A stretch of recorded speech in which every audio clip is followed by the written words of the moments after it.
The air in the FBI Forensic Science Division examination suite carried the sterile tang of disinfectant, a scent that always clung to the quiet hum of the ventilation system. It was a familiar aroma, one that spoke of meticulous cleanliness and the stark reality of what unfolded within these walls. Fluorescent lights, unforgiving and bright, cast a cool, even glow across the polished steel surfaces of the examination tables and the beige linoleum floor. I preferred natural light, but here, precision demanded consistency. I ran a gloved hand over the smooth, cool surface of a work table, checking the setup. My portable forensic toolkit, a compact aluminum case, sat open beside me, its specialized instruments glinting under the harsh light: calipers, dental picks, magnifying lenses, a small, high-intensity UV lamp.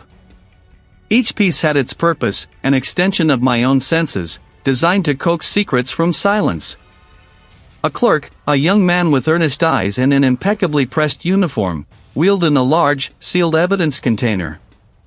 He set it down with a soft thud.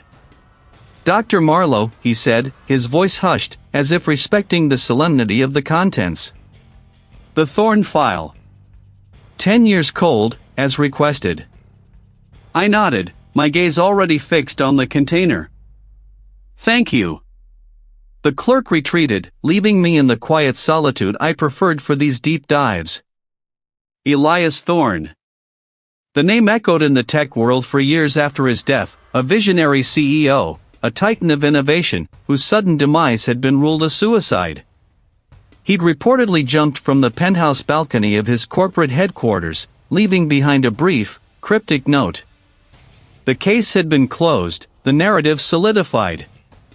A final check, a box to tick before the file was officially archived forever. Inside, neatly arrayed on a padded tray, were the remains of Elias Thorne. The bones were clean, meticulously prepared, a testament to the original forensic team's careful work. A complete skeletal inventory, each element labeled, accompanied by photographs and a thick binder of reports. I started with the paperwork, as always. The initial autopsy report, the crime scene photographs, the toxicology screens, the original anthropological assessment. I absorbed every detail, looking for discrepancies, for anything that didn't quite fit. The original forensic anthropologist, a senior examiner I knew by reputation, had concluded the injuries were entirely consistent with a fall from a significant height. Multiple fractures, blunt force trauma, characteristic patterns. Suicide by defenestration. Case closed. My eyes scanned the old photographs first. The scene was chaotic, a mangled figure on the concrete below a towering skyscraper. Then the post-mortem images, extensive comminuted fractures, particularly to the skull, pelvis, and long bones. All consistent. I moved on to the written report. Page after page of meticulous detail, anatomical descriptions, injury patterns. Everything aligned with the official story. Then I reached the section detailing the rib cage.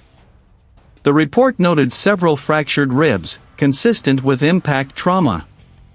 It also mentioned a specific fracture on the fifth left rib, described as a transverse fracture with mild displacement, likely post-mortem artifact due to handling or decompositional stress. My brow furrowed. Post-mortem artifact. That phrase always made me pause. It was a convenient catch-all, a way to explain away an anomaly without digging deeper. Sometimes it was accurate. Often, it wasn't. I pushed the binder aside, donning a fresh pair of nitrile gloves. My gaze drifted back to the remains on the table. The ribs lay carefully positioned, a fragile cage of bone.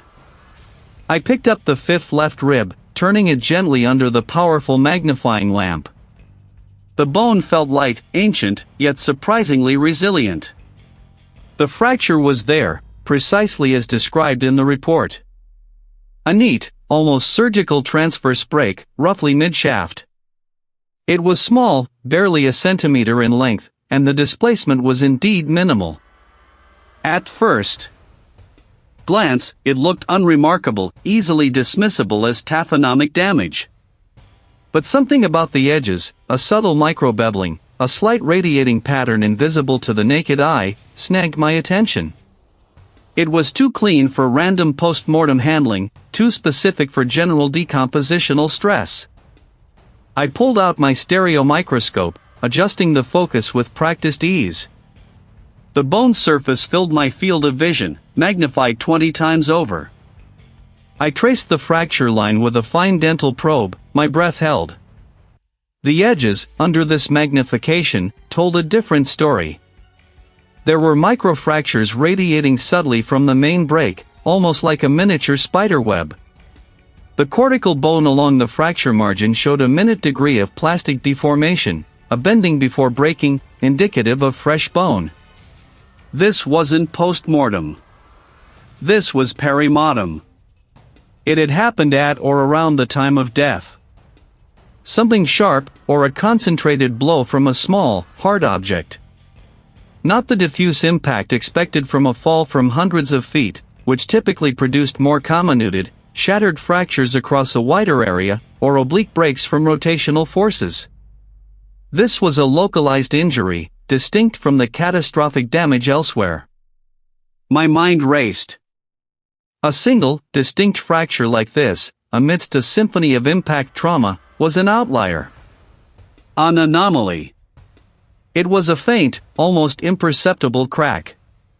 Elias Thorne hadn't just fallen. Something, or someone, had impacted his fifth left rib with precise force, before or during his fall. A single, subtle detail, overlooked for 10 years, now threatened to unravel a decade of settled truth. This wasn't just an audit. This was an excavation of a lie.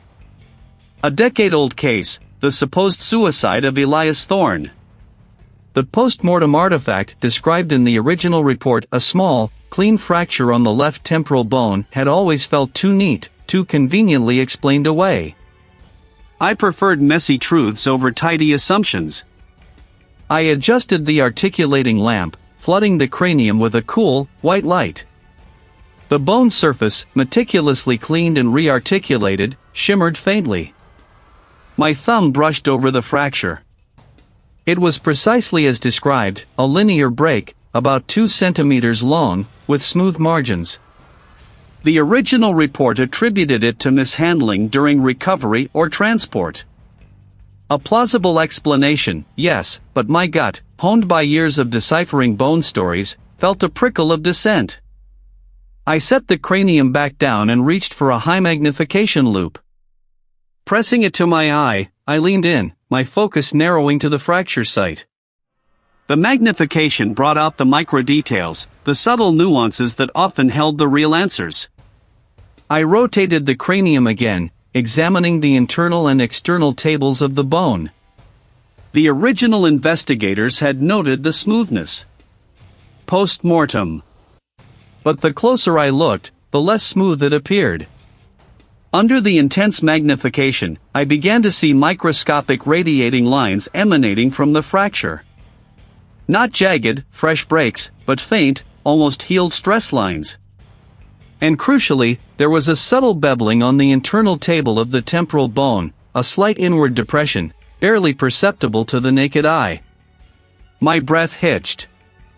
This wasn't a clean, post-mortem snap. This was a perimortem fracture.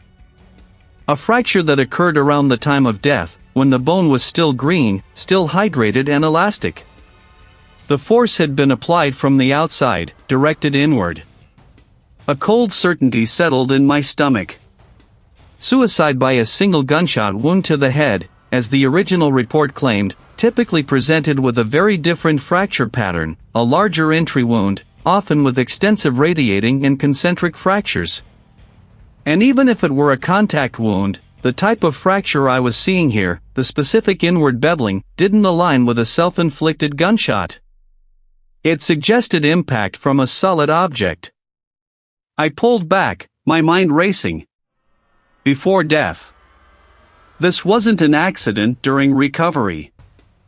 This was an assault. Elias Thorne hadn't just died, he'd been murdered. The implications were immediate and suffocating. A decade-old cold case ruled a suicide, now potentially a homicide. Who would have missed this?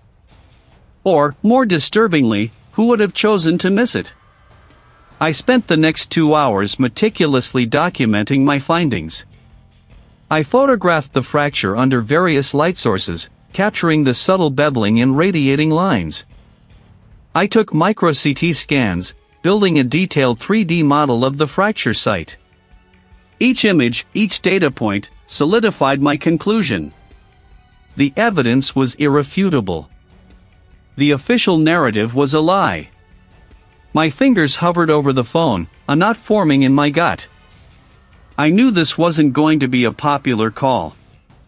The lead investigator on the original case, now a high-ranking division chief, had staked his reputation on Thorne's suicide. I dialed the number for the division chief's office. "Grant Marlowe," I stated, my voice steadier than I felt. "I need to speak with the chief.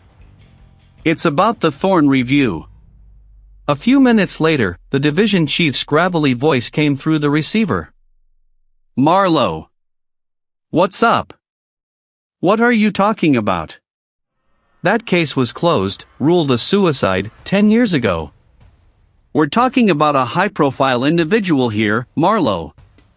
Political fallout was immense even then. Are you sure you're not seeing things?" His skepticism was palpable, a wall of institutional resistance already forming. "I'm certain, sir," I pressed on, my determination hardening. "The fracture on the left temporal bone, originally deemed a post-mortem artifact, is in fact a perimortem injury. It's inconsistent with a post-mortem event, and crucially, inconsistent with the official cause of death." Another long pause. I could almost hear the gears turning in his head, the calculations of damage control. "Blunt force trauma? Marlowe, are you suggesting a homicide?" "The evidence suggests a perimortem injury inconsistent with suicide, sir," I reiterated, careful not to overstep, but equally unwilling to back down. This was not an accidental break. Someone hit Elias Thorne.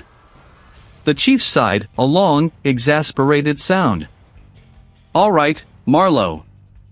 Don't touch anything else. You'd better have your ducks in a row. This could reopen a lot of old wounds. The underlying threat was clear: you'd better be right, or your career is over." I hung up, my hand still gripping the receiver. I looked at the skull, silent and stark, holding its terrible secret. I had pulled a thread, and it felt like the entire tapestry of Elias Thorne's death was about to unravel. And I had a distinct, unsettling feeling that someone, somewhere, didn't want it to. I hung up, my hand still gripping the receiver.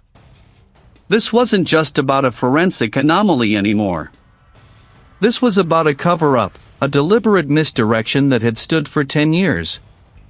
The implications were chilling. I had no official mandate to revisit the case in this capacity, but the skull in front of me, with its unnerving evidence, demanded action. I wouldn't be able to sleep until I knew what I was truly dealing with. My first step was to immerse myself in the original case files.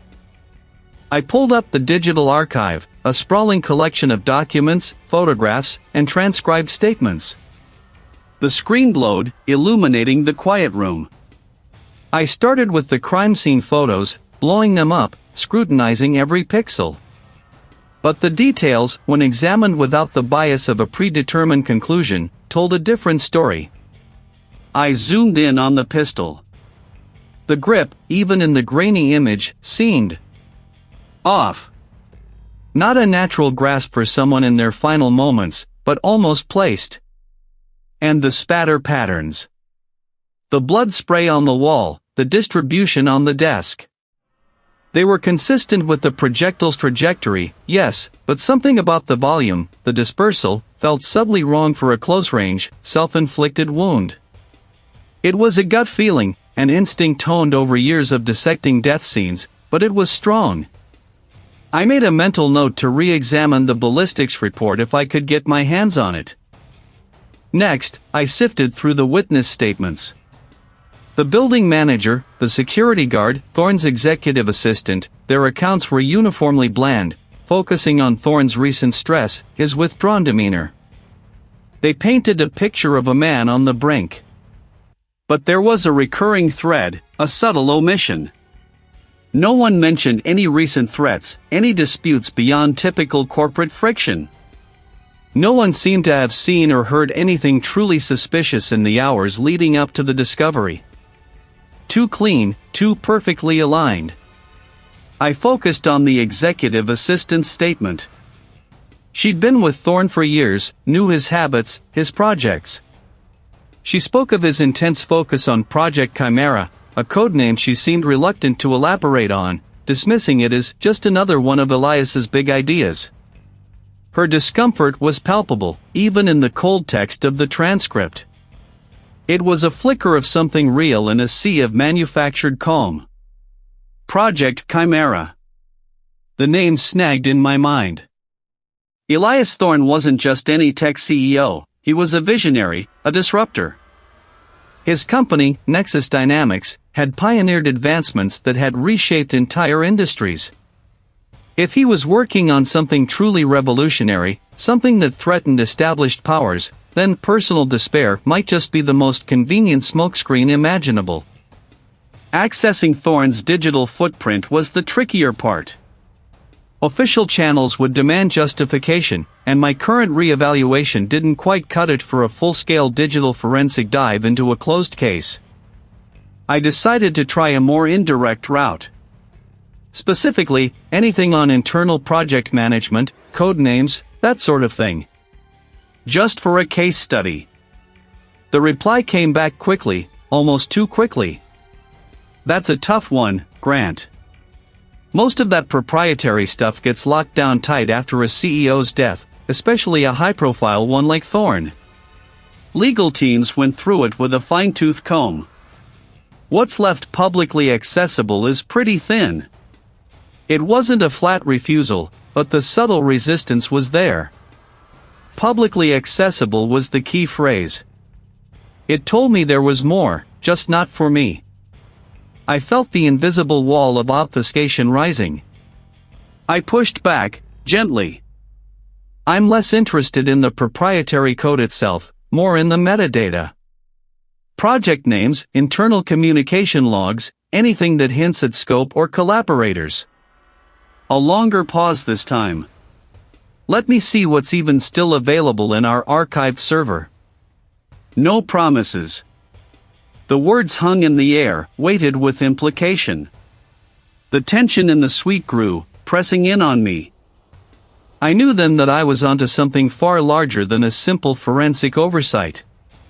I had to find out what it was. And why someone had gone to such lengths to bury it, and Elias Thorne along with it. Purged or moved. The words had been a cold splash of water, jarring me from the comfortable illusion of a straightforward audit. My initial focus on the skeletal remains had been a necessary first step, but the real investigation, the one that peeled back layers of deceit, had just begun. I turned from the screen, my gaze sweeping over the sterile surfaces of the suite. I needed a new script, a new angle. My mind cycled through the limited information I had on Elias Thorne, the visionary tech CEO whose life had ended a decade ago in a supposed act of self-destruction.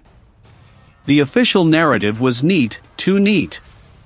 Bring me everything you have on Thorne's business partner, I instructed the attending agent, a junior operative whose name I hadn't bothered to learn.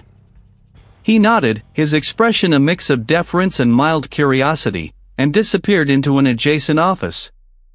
Minutes later, a stack of folders, thick with reports and transcripts, landed on the table before me. The scent of aged paper and stale ink filled the air. This was the raw material, the messy, human side of the case that the bones couldn't tell me. I began to read, methodically, searching for fissures in the official story. The partner, a man named Reginald Vance, was a figure I remembered vaguely from the periphery of Thorne's public life. The files painted a vivid picture of their relationship, a tumultuous partnership forged in ambition, then fractured by greed. Financial disputes were rampant, detailed in meticulous accounting reports. A particularly acrimonious legal battle over intellectual property had erupted just months before Thorne's death, culminating in a public feud splashed across financial news outlets. Vance had threatened to bury Thorne and everything he stood for in a recorded phone call, a transcript of which lay before me, highlighted in yellow. A clear motive, meticulously documented. This was it, the obvious suspect. The one the initial investigation had likely dismissed too quickly, or perhaps, the one they were meant to dismiss. The circumstantial evidence piled up like bricks. Vance had been facing significant personal debt at the time, a fact corroborated by bank statements and loan applications. Thorne's death, and the subsequent dissolution of their company, had coincidentally allowed Vance to liquidate his shares at a favorable, pre-planned valuation, bailing him out of his financial woes. It was almost too perfect. His alibi, a weekend trip to a remote cabin, was supported by credit card receipts and a single, somewhat vague testimony from a local shopkeeper. It felt flimsy, like a hastily constructed facade. I noted the discrepancies, the gaps in the narrative that a more thorough investigation might have probed. The original detectives, burdened by the apparent suicide ruling, wouldn't have dug deep enough to truly challenge it. I spent the next several hours immersed in Vance's world, sifting through his past. What I found was a pattern of sharp practice and ethical corner-cutting. There were records of shady land deals, accusations of insider trading that never quite stuck, and even a minor assault charge from his college days that had been quietly settled out of court. He was a man who operated in the gray, a predator in a tailored suit. He certainly had the temperament, the motive, and the opportunity to desire Thorne's demise. The picture forming was undeniably damning. Yet, as I pieced together the fragments, a subtle dissonance began to emerge. The evidence against Vance, while compelling, felt manufactured. Almost too neatly packaged. The public threats, the convenient financial rescue, the flimsy alibi, each element was a clear indicator, a bright red flag waving in the wind. But where was the physical link? The true forensic tie? There was none. Only motive and opportunity, backed by a history of unsavory dealings. I reread the initial police reports concerning the scene of Thorne's death. No sign of forced entry, no struggle, no foreign DNA. If Vance had been physically present, even with a cleanup, there should have been something more. His modus operandi, gleaned from his past, suggested cunning, not brute force. That detail, that deliberate act of concealment, didn't fit with Vance's character as I understood it. He was a man of calculated risk and public posturing, not subtle erasure.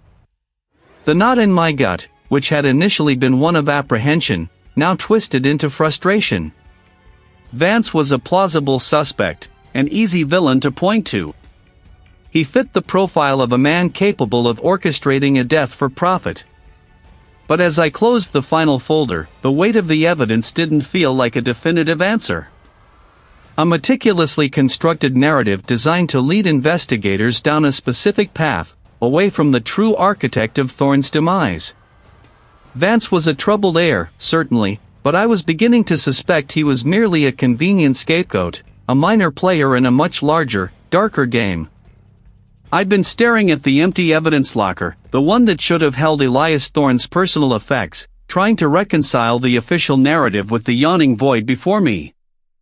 The initial investigators had been quick to label it a suicide, a tragic fall from grace for a visionary CEO.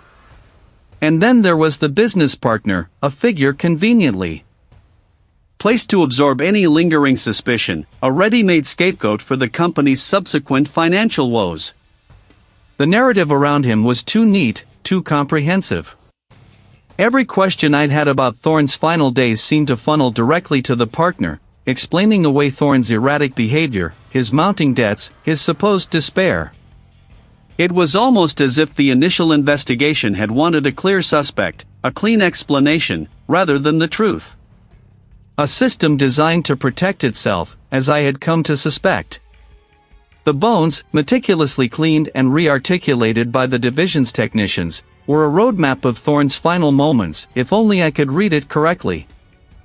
I'd spent days poring over the original forensic reports, the photographs, the sparse notes. They detailed the macroscopic fractures consistent with a fall, the expected post-mortem changes. But what about what wasn't there? What had been missed? I pulled up the digital scans of Thorne's skull, zooming in on the points of impact. The initial assessment had focused on the larger, more obvious fractures. But my eyes, trained to see beyond the surface, sought the subtle, the microscopic. I remembered a technique, fairly new 10 years ago, but certainly available to a division of this caliber, advanced Raman spectroscopy. It wasn't for identifying gross trauma, but for detecting specific trace elements, unusual residues, even the subtle alterations in bone matrix caused by certain chemical exposures before death. It could differentiate between an impact sustained while conscious and one inflicted on an already incapacitated individual. It could, in essence, speak to the mechanism of the fall, not just the fact of it. I scoured the original reports again, a frantic search through digital files and scanned paper documents. No mention. None. Not a single reference to any advanced spectroscopic analysis. The omission was glaring, a beacon in the fog of the decade-old case. It wasn't just overlooked, it felt conspicuously absent. Had it been intentionally skipped? Or had the findings, if performed, been among those purged or moved? The implications were chilling. If such an analysis had been performed, and its results suppressed, it meant Thorne hadn't simply fallen. He had been made to fall. A fresh wave of determination surged through me. The business partner was a smokescreen. The real answers lay in the bones themselves, and in what had been deliberately ignored. I needed to get fresh samples, to perform the analysis myself. I turned my attention to the remaining evidence boxes, those that hadn't been purged. They contained Thorne's clothing, a bespoke suit, now faded and stiff, a leather belt, a pair of expensive shoes. The usual detritus of a life abruptly ended. I ran my gloved hands over each item, feeling for anything unusual, anything out of place. The suit jacket, carefully folded, yielded nothing. The trousers, equally empty. It was worn, its edges softened by years of handling. Inside, a few expired credit cards, a faded driver's license, and a single, tarnished silver keyring. The keyring was heavy, more so than its simple design suggested. It had a small, intricately engraved emblem, a stylized T for Thorne Industries. It looked like a mere decorative flourish, a subtle piece of branding. But as my thumb brushed over the emblem, I felt a faint seam, almost imperceptible. My fingers, accustomed to the nuances of bone and metal, detected a minute give in the metal. It wasn't solid. I took a small, specialized forensic tool, a jeweler's loupe and a fine-tipped probe, from my kit. Under magnification, the seam became clearer, a hair-thin line running around the base of the T. With a delicate twist of the probe, the emblem popped open, revealing a tiny, almost invisible slot. Inside, nestled snugly, was a minuscule data chip. It was smaller than my fingernail, no bigger than a grain of rice, encased in a hardened polymer. This wasn't a standard flash drive or memory card. This was custom-made, designed to be hidden, designed to be missed. This was it. The missing piece, found not in a file, but in a forgotten personal item. I carefully extracted the chip using tweezers, placing it in a sterile evidence bag. My mind raced. Why hide this? What was on it? I walked over to a secure workstation, my hands trembling slightly with anticipation. The division had a specialized reader for encrypted, non-standard storage devices. I inserted the chip. The screen flickered, a progress bar slowly filling. Moments later, a series of fragmented files appeared. Jumbled, incomplete, but undeniably present. They were mostly text files, interspersed with what looked like corrupted image data. The file names were cryptic: Project Chimera _log_001, Falcon _protocol _v2 notes, Blackwood _fin _review. No clear answers, only more questions. But this was more than I'd had in days. This chip, hidden in plain sight, was a direct contradiction to the suicide narrative. Elias Thorne hadn't just died. I was closer to the truth, and the truth felt dangerous. It was the antithesis of a suicide note, a digital declaration that Elias Thorne had not simply fallen. I liked it that way. Predictability was my shield against chaos. For 3 days, I'd been lost in the delicate dance of data extraction, careful not to damage the delicate circuitry. The chip was encrypted with a bespoke algorithm, complex and stubborn, clearly designed by a mind as brilliant and paranoid as Thorne's. I'd made progress, chipping away at the outer layers, feeling the thrill of the chase. I was close, a hair's breadth from accessing whatever truth Thorne had so desperately tried to preserve. I returned from a brief, late-night break, the fluorescent hum of the suite the only sound. My coffee, long cold, sat untouched. As I approached my desk, a flicker of unease snagged my attention. The microscope, which I'd left angled precisely at 45 degrees, was now perfectly upright. My microtweezers, usually nestled in their velvet-lined slot, lay across the surface of my notes. Small things, easily dismissed as my own absent-mindedness, but my precision was a point of pride. I never left things out of place. My internal alarm bells began a soft, insistent clang. I pushed the feeling down, attributing it to fatigue. My focus was on the chip. I slid into my chair, my fingers hovering over the keyboard. I needed to run a specific decryption sequence. I clicked open the drive containing my current research, the files related to Thorne's case. The screen flickered, then a stark red error message blared across my monitor: critical data corruption, unable to access. My breath hitched. My entire progress, hours of painstaking work, threatened to vanish. This wasn't a random glitch. I knew the system. This was deliberate. I scrambled, my fingers flying across the keys, bypassing the corrupted directory, diving into the system's backend. I managed to isolate the affected files, rolling back to an earlier, uncorrupted version from an automatically generated backup. It was a close call, too close. Someone had tried to wipe my work. I saved the recovered data to an external, encrypted drive and disconnected from the network entirely. My eyes scanned the suite, not for dust motes, but for anything out of place, any sign of intrusion. The door had been locked. The cameras were always active. How? Then, an email notification pinged on my disconnected laptop. It wasn't possible. I hadn't reconnected. The email was already open, minimized in a corner of the screen. No sender. No subject.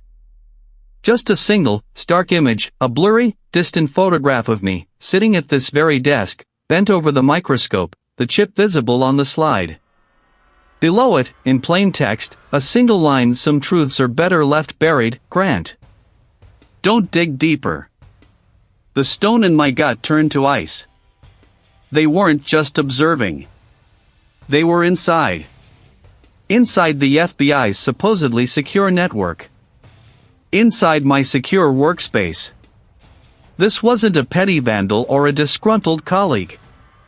This was systemic. Organized, and powerful. These weren't just unseen eyes, these were eyes with access, with reach. This wasn't just about Elias Thorne anymore. This was about a system so compromised that it would protect a lie by threatening one of its own. I couldn't trust anyone within these walls, not entirely.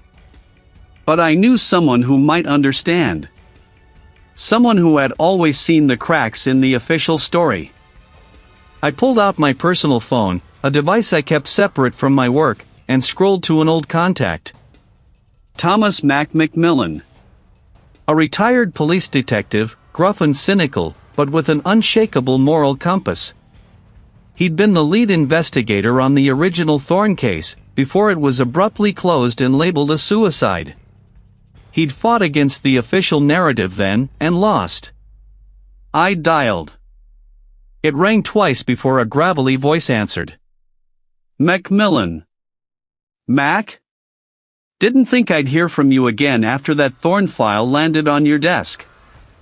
Figured you'd see the light and walk away. I've seen something all right, Mac. But it's not the light. I chose my words carefully, keeping the specifics of the chip to myself for now. The skeletal trauma, the inconsistencies in the original report.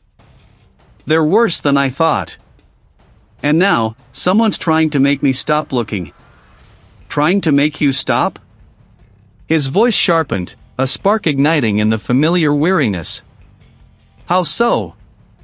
I recounted the subtle tampering, the data corruption scare, the anonymous email with the photo.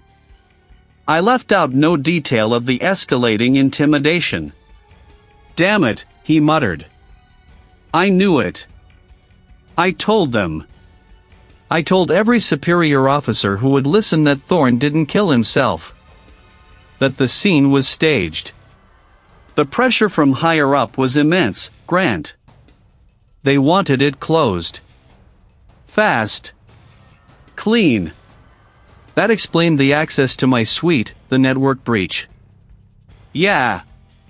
Thorne was a big fish. His company, the tech he was developing.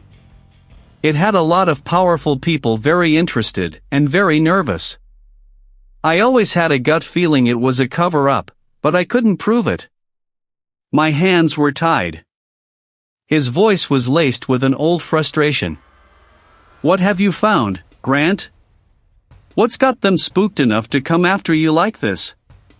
More than just inconsistencies, Mac. I found something Thorne was protecting. Don't tell me over the phone. Not yet. Meet me. My place. Tomorrow morning. And Grant, he added, his voice dropping to a low rumble, watch your back. These people play for keeps. The line went dead. I was a target, no doubt. But I also had an ally, someone who believed me. The game had just escalated, and I was all in. The line had gone dead, leaving me in a silence that felt heavier than before. An ally. The detective was an ally, but their call had also painted a target on my back. I was no longer just an investigator, I was now part of the game, a piece on a board I hadn't asked to join. I pushed away from the desk, pacing the small space. The sterile scent of disinfectant, usually comforting, now felt oppressive. My fingers grazed the cold metal of the evidence locker, then the smooth plastic of a forensic toolkit. I had to make them speak. Server farm. Phoenix protocol. It was enough. I returned to my terminal, my fingers flying across the keyboard, a renewed urgency guiding each keystroke. I bypassed the standard security protocols, routing through a network hub I knew was rarely monitored, a digital ghost in the system. Hours blurred into a relentless cycle of code and caffeine. The raw data from Thorne's encrypted drive, which had stubbornly resisted my previous attempts, began to yield. The detective's Phoenix protocol wasn't a decryption key in the traditional sense, but a specific sequence of commands designed to exploit a known, deeply buried vulnerability in the corporate server architecture Thorne had used. It was an access point, not an unlock. I typed in the final command, holding my breath. A cascade of green text scrolled down the screen, followed by a directory tree that bloomed into existence. My gaze sharpened, the fatigue momentarily forgotten. I clicked, navigated, and then it was there, a trove of financial projections, internal memos, and encrypted communications. The first document I opened was a detailed financial analysis. It laid out a catastrophic scenario for a rival corporation, Ether Innovations, if Thorne's groundbreaking energy solution went public. Billions, not just millions, were at stake. Then, a spreadsheet. It meticulously tracked the short selling of Thorne's company stock, timed perfectly with fabricated rumors of patent disputes and regulatory hurdles. Classic corporate espionage, designed to devalue, to cripple. But it was the third set of files that solidified the grim truth. Encrypted chats between anonymous accounts detailed the final phase of the Thorne acquisition. There was no talk of buying out his company. After a disabling agent had been administered. The details perfectly mirrored the discrepancies I'd found in Thorne's skeletal remains, the specific fracture patterns, the traces of a sedative in his system that the initial autopsy had missed. This wasn't just corporate sabotage, it was premeditated murder.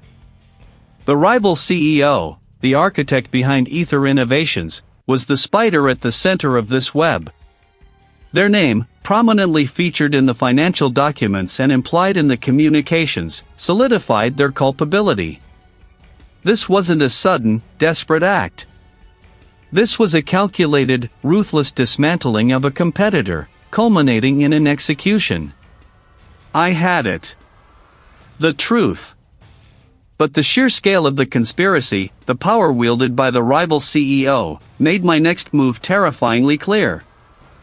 I was about to expose someone untouchable, and they wouldn't go down quietly. My career, my reputation, my life, all of it was now on the line. I began meticulously compiling my findings, creating a comprehensive report, backing up every piece of data.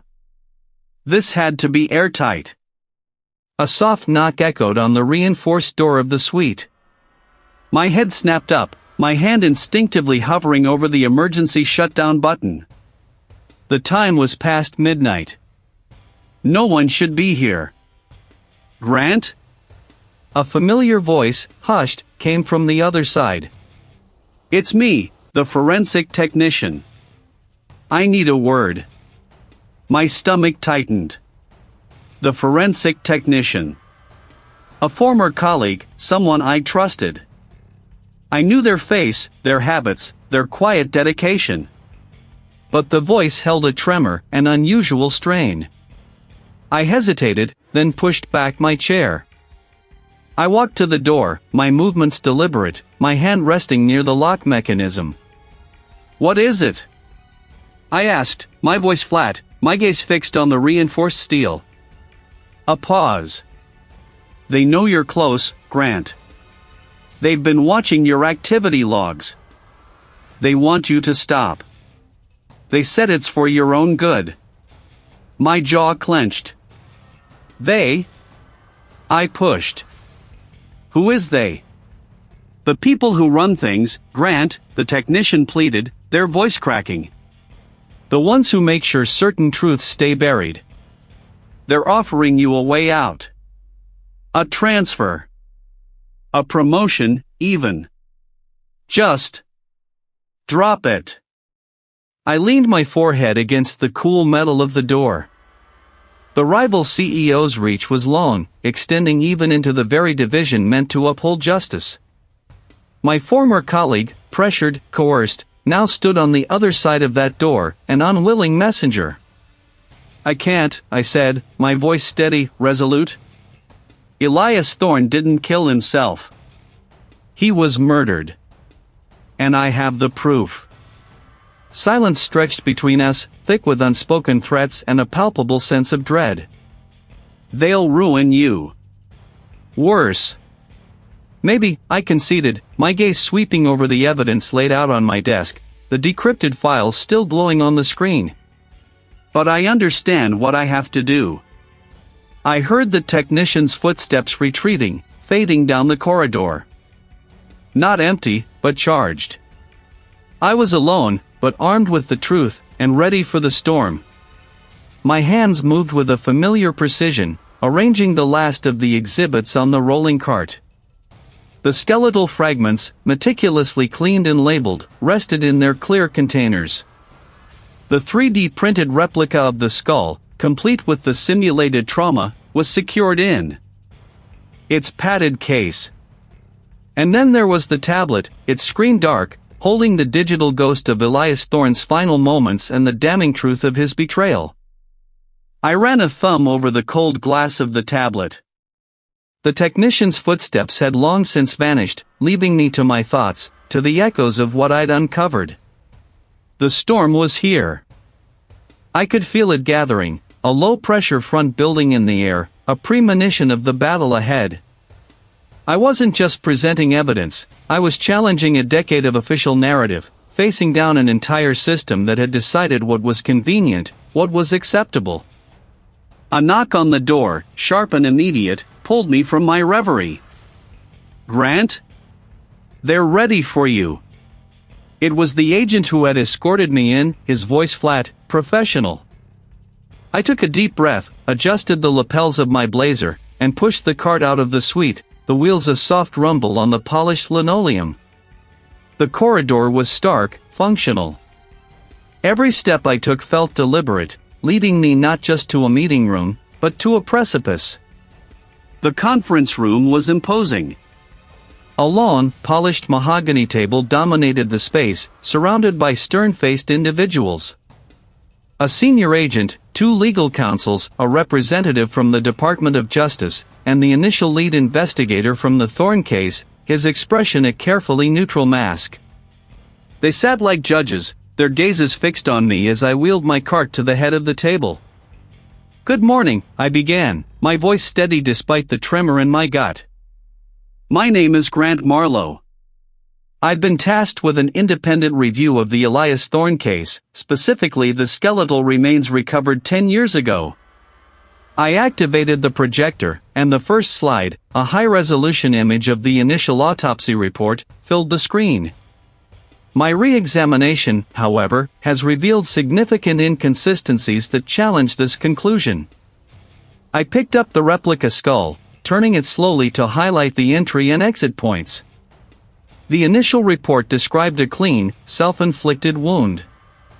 What I found, upon detailed micro-CT analysis, were fracture patterns inconsistent with a direct, single-point impact from a self-inflicted shot at close range. The radial fractures extending from the entry wound suggest a more complex impact, a ricochet or an impact from an object other than the bullet itself, prior to or simultaneous with the gunshot. A legal counsel, a woman with sharp eyes and an even sharper suit, interjected. "Are you suggesting the original findings were negligent, Miss Marlowe?" Her tone was laced with challenge, an immediate attempt to put me on the defensive. "I am suggesting," I countered, meeting her gaze, "that the original examination, while perhaps thorough by the standards of the time, overlooked crucial forensic details. Furthermore, the absence of defensive wounds on the forearms, which would be expected in a struggle, coupled with the nature of the post-mortem trauma to the skull, points to incapacitation before the fatal shot." I moved to the next slide, a comparative analysis of gunshot trauma. The trajectory and the bone fragmentation indicate a downward angle, consistent with an assailant standing over a kneeling or prone victim, not a self-inflicted shot from an outstretched arm. The lead investigator shifted in his seat, his jaw tight.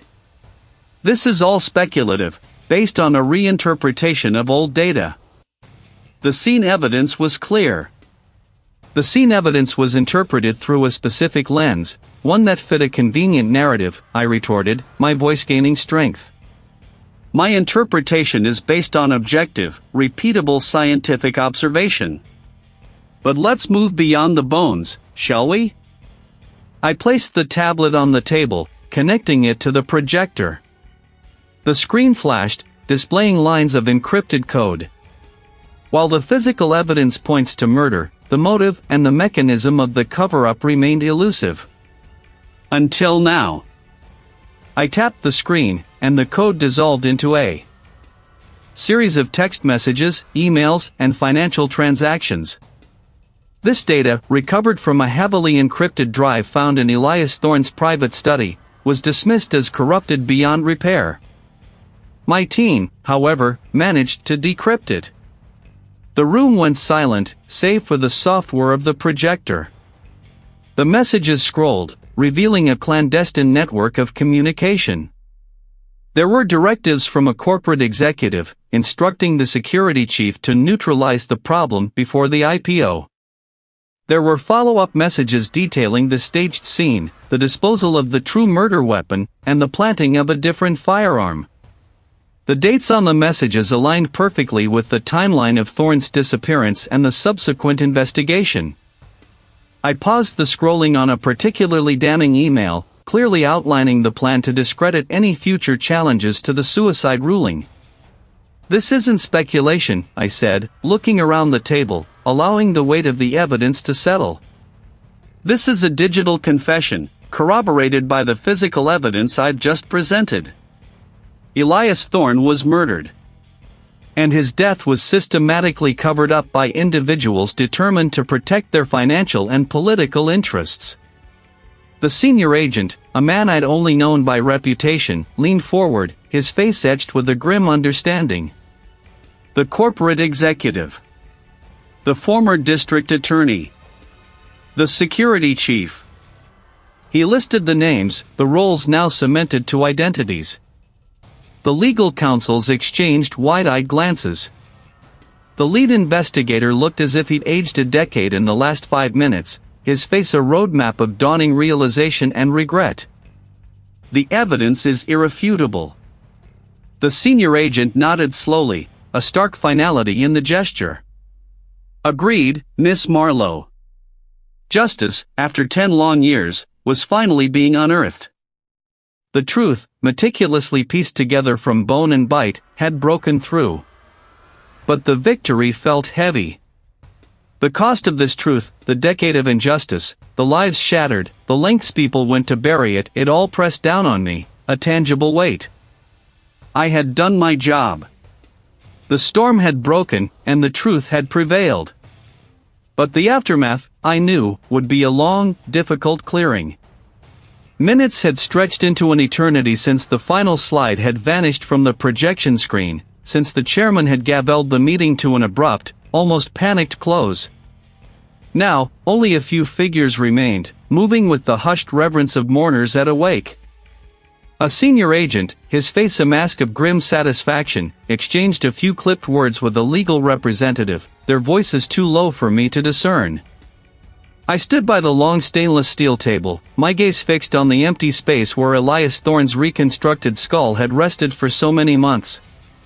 The articulated skeleton, carefully dismantled, lay packed away in its climate-controlled storage boxes, awaiting its next journey, likely to a proper burial, finally. A strange, hollow ache settled in my chest. Justice, yes. But at what cost? My fingers traced the cool metal surface of the table, a phantom outline of bone beneath my touch. The meticulous work, the endless hours under harsh fluorescent lights, the intellectual combat with the initial findings, it had all culminated in this moment. The truth, painstakingly extracted from the microscopic fractures and the subtle shifts in bone density, had been laid bare. Elias Thorne had not taken his own life. He had been murdered. The room, usually a sanctuary of scientific precision, felt different now. Less a laboratory, more a battlefield where the echoes of a decade-old cover-up still resonated. I could almost feel the phantom eyes of the committee members, their initial skepticism morphing into disbelief, then into a dawning, uncomfortable understanding. They had seen the irrefutable evidence, the digital forensics corroborating the skeletal trauma, the unraveling of a carefully constructed lie. The system, designed to protect certain interests, had been forced to bend. A colleague, the digital forensics specialist who had been instrumental in correlating the data, approached me. His eyes, usually bright with data points and algorithms, held a weary admiration. "It's going to be immense," I knew he was right. Their quiet retreat spoke volumes. They hadn't vanished, they had merely regrouped. I had exposed their complicity, their negligence, perhaps even their direct involvement. The path I had chosen, the unwavering pursuit of an inconvenient truth, had illuminated not just a killer, but the intricate web of influence and corruption that had shielded them for so long. I had broken through, but the breach was not without consequence. The tension wasn't gone, it had merely shifted, a predator now aware of its new prey. Later, as the suite finally emptied, leaving me alone amidst the sterile equipment, I allowed myself to sink onto a stool. The exhaustion was bone-deep, a physical manifestation of the mental strain. The sleepless nights, the obsessive re-examination of every detail, the constant battle against doubt and external pressure, it had all taken its toll. I had lived and breathed Elias Thorne's final moments, reconstructing his suffering, giving voice to his silent bones. The man was finally at peace, but I felt a profound shift within myself. I was no longer just an anthropologist, I was a disruptor, an inconvenient truth-teller. The senior agent, before he left, had paused at the doorway, his silhouette framed against the muted light of the corridor. "Marlowe," he'd said, his voice gravelly, "you did good. Better than good." The reveal wasn't just Elias Thorne's killer, it was the stark, undeniable truth that justice was not an inherent right, but a hard-won battle, constantly threatened by the very structures meant to uphold it. I looked around the examination suite, at the precise instruments, the analytical tools, the quiet power of scientific inquiry. This was where I belonged, where the silent stories of the dead found their voice. But the world outside, the one of power and influence, was far less predictable, far less logical. I had achieved justice for one man, but the larger fight, the one against the forces that sought to bury such truths, felt like it was just beginning. The cost of truth, I realized, was not just the effort to uncover it, but the ongoing vigilance required to protect it. My determination, rather than being diminished by the ordeal, had hardened, sharpened. The next challenge, whatever form it took, would find me ready.